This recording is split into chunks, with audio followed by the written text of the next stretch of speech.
The AT&T CRL82312 has been deregistered from the base, so you could just set it up yourself, attach it to your system. Comes with the power cord, the base, the phone,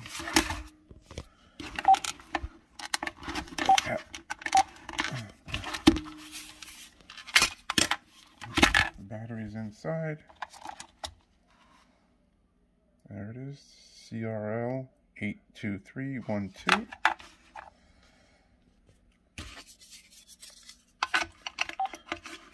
Works great.